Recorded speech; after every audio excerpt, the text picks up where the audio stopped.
Good morning. It is probably 8 AM by now. Oh, it wasn't that bad for the tree to look at water.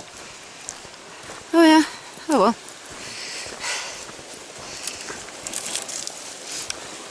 We got up early. It was freezing cold. We sat around trying to warm up. So we are once again on to a later start than intended, but no doubt the trail will trip us up anyway, so what's the point? Sorry, don't mean to be this negative, but we are starting to feel the effect now of bad day after bad day after bad day.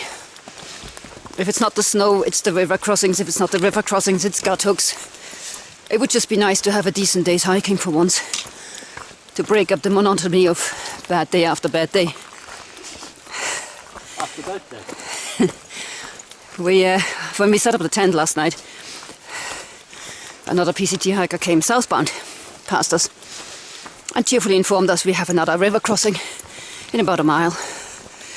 Again, did we know about it? Sort of, yeah, it's on the maps, but these are all little tiny creeks that nobody mentions because they're normally a nothing. This one won't be bad, but we will start the day off with wet feet again. And it was just so, that's part of the reason why we could not get going this morning. We thought it's so cold. We don't want to have wet feet and then be in the cold. We want to have wet feet and then have sunshine on the other side. So if we do get cold, we have a chance to dry out. But yeah, the plan is to hike until the PCT stops us, which seems to be our current form. We're climbing quite a bit today. And with quite a bit, I mean 1,500 foot, but it's relevant because obviously look around. Yay, no snow! But then we're climbing again, we're probably going to hit more snow again. That's a big tree. And then there's that, yeah. No way I'm going to limbo behind it. Wow, this is a massively long tree. I think we have to go up there. Yeah, too many branches to go underneath. Yeah, a lot of blowdowns in this area. This area will need a lot of work. As will this hiking pole. Yeah, it seems to be a problem with this Lucky.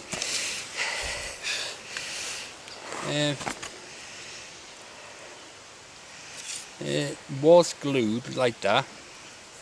Well, it got stuck in the snow and it can't come off. Yeah, keeps happening and we keep forgetting to glue it again, but not impressed with some of these brands we are using. I'm sorry, but you know, this is quite shoddy workmanship. We're not using the tools in a manner that were not designed to be used in. They're hiking poles, we're hiking with them. Sorry. And this is the outlet to Bear Lake. A bit of a nothing stream again. It's just, yeah. There is so much water this year. This is the official place to cross and it actually looks one of the best ones. So yeah, that was a good place to cross. Even so it looks quite wild, the force of the water isn't much at that point. Even I can get across. We're about 4 miles into the day and the trail is once again largely snow covered. We kind of expected that.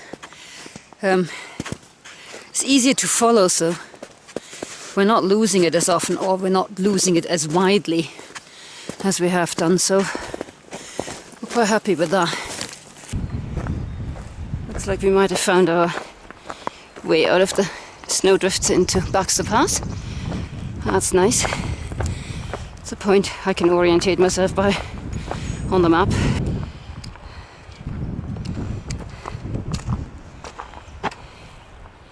Yep, he's still here. Yeah, I'm like a bad thumb. You can't get rid of it. Oh, I wouldn't want to. Who would save you in creeks? Who would save me in creeks, indeed. Oh yes. Bear canisters. Not sure what happened there, whether somebody drove over it by accident or a bear got to it. But Still closed. it's still closed. You said there was a liquor store up here. Where's the liquor store? Where's my beer? Well, it didn't look good leaving the car park at the Barker Pass because there's just a wall of snow, but actually very, very soon it disappears. And we seem to be in for some actual hiking for a bit. Still wearing my micro spikes, debating whether to take them off. I never trust the piece. Yeah, it's a good thing I kept the micro spikes on. Just wanted to show you that briefly because you must by now think, what is their problem with snow on the path? I mean, there's snow on the path like that little patch behind Brian. That can go on for miles. You lift your foot up, you go up. And then there's this stuff which is like probably nearly my body height. So you're scrambling up, you will then scramble down on the other side. There's the path again. And then you scramble up again. And that's what makes it so exhausting. You're basically adding, I don't know, 1 meter, 2 meters climbs every few feet for no good reason. Other than that, it's snow. And that's, you know, you're expending a lot of energy going upwards when you should be going forwards. That is what slows us down and that is what saps our energy. That's a little unexpected. I kept seeing references to something Bayview on Guttux, thinking, what bay? Guessing it's that one there. Enjoying lunch with a view. Unfortunately, we have no idea where we are. Lost the trail a while back. We seem to be sort of Just below it. just below it. Probably have to climb up this ridge. We were higher than this before and dropped down because we thought we were too high. So, yeah, we'll just have to climb up. We think we found one of the water sources of the PCT. A little stream just on the other side of this snow well. Whoever's walked this before us has left no footprints. It's the problem when none we can see. yeah, it's the problem with when the melt sets in properly. It's just they go immediately. People go over first thing in the morning. They leave very little traces because the snow is hard, and then it melts, and then you can't see anything anymore. There was good visible trail for quite a long time, but when it went totally. Ta-da! We're on the pass again. And a water source. That wasn't in Guttux. You think that's what we can hear gurgling underneath there's the water source? No, it's not. It's just the stream. Let's see whether we can stick with it for, I don't know, maybe 10 minutes without losing it again. Speaking of losing it.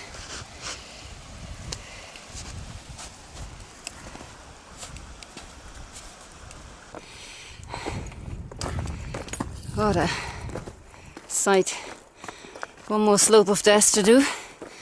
And it is a, yeah, bit of a sketchy one. But the footprints look quite deep, so hopefully we can just fall into them rather than down the mountain. There's that funny rock formation we looked at before. We managed to get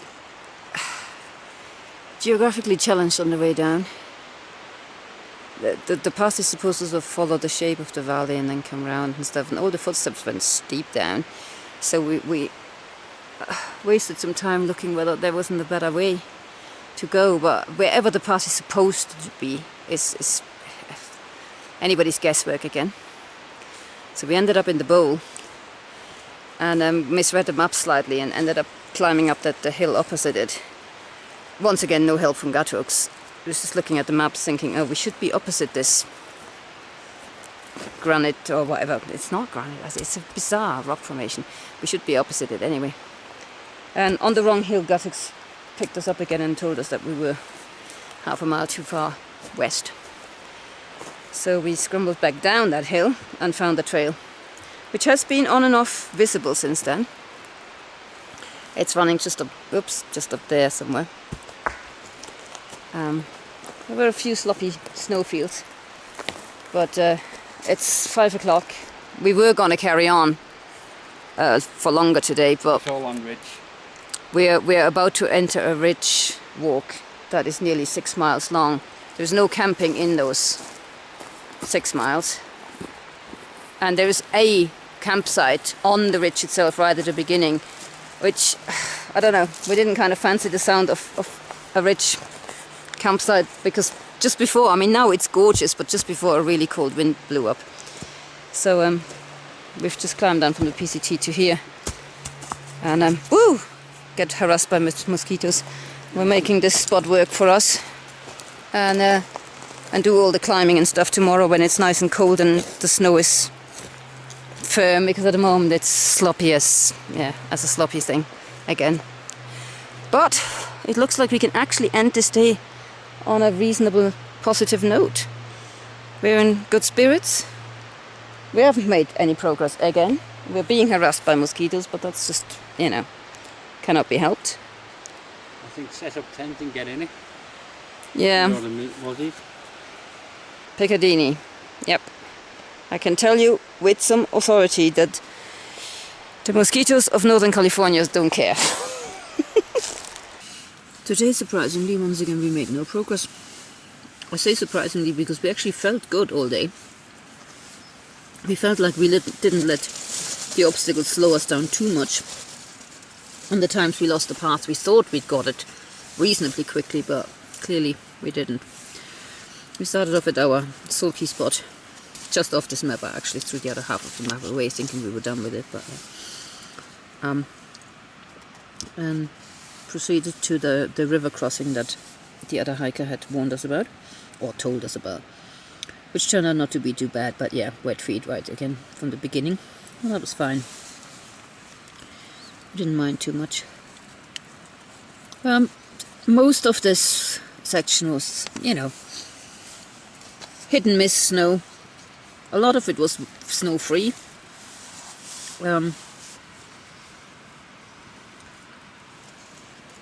The snow that was there, as I said, the problem with the snow that is still on the trail, as I was trying to show with the thing, is that a lot of it is really high drifts. This is obviously why it hasn't melted, you know. And so you're constantly climbing stairs, basically, you know, on what should be. Today we were climbing for most of the day, but really, you know, gentle, even for the PCT, gentle gradients. It should have been a really easy walk. But instead you kind of walk flat bit of path. Woo! Snow hill. Flat bit of path. Woo! It's quite strenuous. And you do, I suppose you lose more time than you think you do by looking for the gentlest way off those snow drifts again, because of course they're all melted towards the bottom, so you post hole and you slide, and you know. But as I said, we both felt we did all right. We had a little bit of coffee somewhere after another sort of somewhere around the meadow, I think it was. Then reached Barker Pass, which felt in good time. We didn't hang around too long, we just rested for a moment and carried on. Lost the path was really clear, and then went. I mean, that was really sudden. It was from totally dry to massive snowfield that nobody knows where to go on anymore. And we did the usual, followed footsteps, and they disappeared, and then we followed them, and blah blah blah. And we somehow ended up quite a bit off trail. We probably had lunch sort of here-ish, like where this little stream comes down.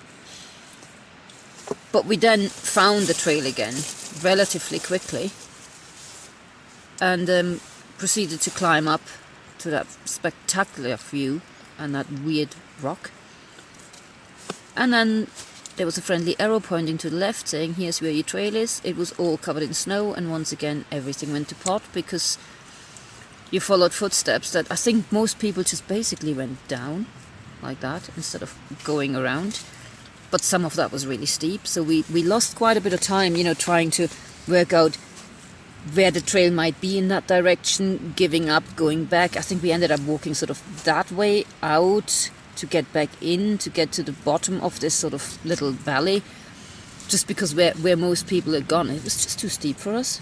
I don't know whether it was because it was the afternoon by then, and obviously the snow had gone slushy, or whether it's just because we're old people and we're scared, you know.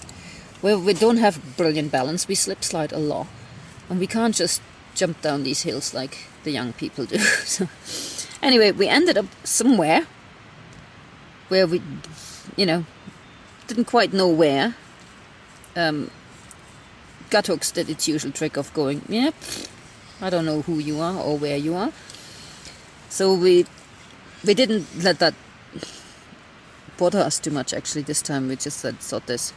So we went up a hill and we discovered we were sort of, when Guthooks finally found us, in between, not like here, in between. So we'd left the PCT, not knowing that we even had gained it, and we were too far west basically, and all we had to do was backtrack east a bit, and suddenly, voila, there was a path again, which has been pretty good.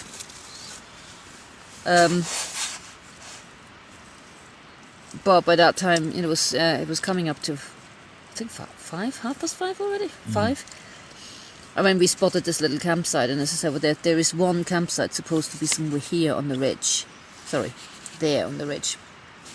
We were going to do that climb, but we didn't fancy being on an exposed ridge. And then after that, which is tomorrow's journey, obviously, there's absolutely nothing, because you're on this ridge for like 5-6 miles, and there's no camping opportunities. So we thought, no, we better pull up short, even though again it meant a pathetically short day of basically 7 miles.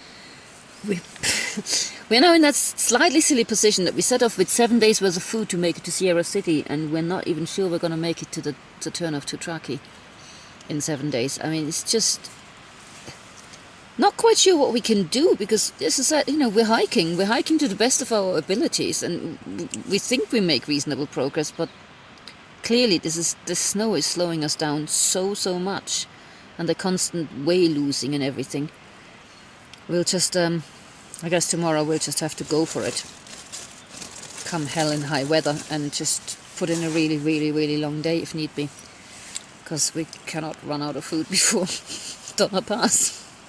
We all know what happens to people that have no food at Donner Pass. Hi guys, the end of week 13. Unlucky for some. Yeah. What to talk about? Northern California and the end of our through hike. Because obviously we've skipped some of the Sierra. Yeah. But we've worked out that we will never this year be able to go back to the Sierra unless we skip Washington. Yeah. So the plan is head for Washington, hopefully do Washington, but if there's too many fires in Washington, we will skip back and do the Sierras and do Washington next year. If we do Washington this year, we'll do the Sierras next year. Yeah, it's just become, I mean, it's become apparent with all this fighting through the snow and us doing, like, you know, glorious 7-mile days and stuff, that the time we were hoping to make up in this section, because on paper it is elevation-wise and it should be a really good section to really start cranking up the miles. It's flattish walking, it's theoretically easy trails, but obviously the conditions that we've encountered have made it impossible. I mean, we're losing more time here in Northern California than we lost in the Sierra, and there will not be enough time left on our visa to do the whole thing, unless we start going crazy and doing 40-mile days, which is never going to happen, let's be honest. We are quite disappointed about it, because we wanted to do a through hike. Ideally we would have liked to do a through hike uninterrupted, but I mean that was already off the cards once we had decided to bail out, and yeah, I think it's time to be realistic and say it's probably not going to happen this year for us. But we're going to carry on walking, and we're going to carry on heading north until the border or the weather stops us. Yes, so unless it's well, it doesn't matter if it's a high snow season next year, because we'll decide what month to come. Yeah, exactly. But we will go back and we will start at Echo Lake and walk south from there, do it Sobo. yeah. Those of you who have paid attention will by now, having listened to us slack off guthooks for the last 5 days, wonder what happened to the great Sunto that helped us out before the Sierra. Unfortunately, you can only load 9 sections. It depends how many waypoints there is, so all I could get was 9. And for some reason, I can't use the internet in America to do it, or it's not working. So yeah, because what normally happens is that when you've done those sections, you take them off and you load the next ones on that are sitting on the cloud somewhere. And Brian's been trying to do that since Kennedy Meadows, and it just won't work. Isn't working. We've done it before on trail, so but only in the UK. But in only Europe, in the UK, so we don't know. Haven't done it in America, so we don't know. We should have done something, or whether there's a box we didn't tick, whether there's some network issue, some software that we didn't install. We don't know what it is. Sunto, unfortunately, we cannot load the Newell maps onto it. It would have saved our backsides in the Desolation Wilderness, that's for damn sure. But yeah, that's something we need to at one point find out. It's a bit too late to try and find it out now. So we'll wait until we get home. Yeah. We've slacked off enough for the time being. It's just, for us, an absolute waste of money, that up. And effort. And the amount of time we just stood in the snow staring at the screen, hoping it would tell us where we are, and it just wouldn't. I mean, we're not talking delays. We're not stupid. We're not assuming that, things just work like that. But when the app takes 2.5 days to figure out that you have left the Sierra, something's wrong. Something somewhere is wrong. 3 hours to figure out that we have moved on from the lunch spot. It's just, these are unacceptable. Yeah. They're unacceptable delays. And if it's because the phone I've got, well, they should actually do a system check to make sure you got the right system. Yeah. But most software, when you buy it, or apps, they say, okay, suitable for this and this and this and this, make sure you have that. All Guthook said is it Android or iPhone you want? Well, Android, thank you. There's no kind of, oh, by the way, it doesn't work with this phone or that phone, or you have to have this kind of... this GPS on it, or... So we are talking to them at the moment. We are emailing them and trying to find out what the problem is. But, so far we don't know. No. It doesn't work for us. That's good, so.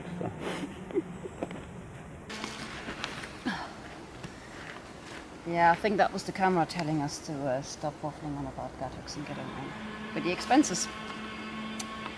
So here we are, being trapped in snow for 7 days does wonders for your bank account. I am not sponsored by Volkswagen. Thank you for clarifying that. All we spent was $43.56 on town food, and that was like the lunch in Gardnerville and the 2 milkshakes before we set off. $59.14 on accommodation. That was the Motel 8. Motel 6? I called Motel 6, I don't know. Motel something. Motel and a 8, number. I think, yeah. Are they 8? Okay. I give that one 4 out of 10. Yeah. That's high. It's cheap. South Lake Tahoe, for South Lake Tahoe specifically, that is cheap, and it's reflected in what you get. I mean, it's about as basic a motel as you can get. We have low standards, but that one was kind of scraping the bottom of what we expect from a motel. But, it kept us dry, it kept us out of trouble. Yeah. We spent $17.49 posting... Oh, the bear canister. Yeah, Brian's bear canister to Belden. Yeah. Filled with goodies. Mine is still with me. And then we spent $74 on transport. So that was the whole trip from Bishop to Gardnerville to the border to South Lake Tahoe. So when you think about that, it's $37 per person for That's not bad at all. for 304 skipped Yeah. PCT miles. Is not bad. So yeah, that means we spent in this week only $194.19. It's amazing how much money you can save when you're nowhere.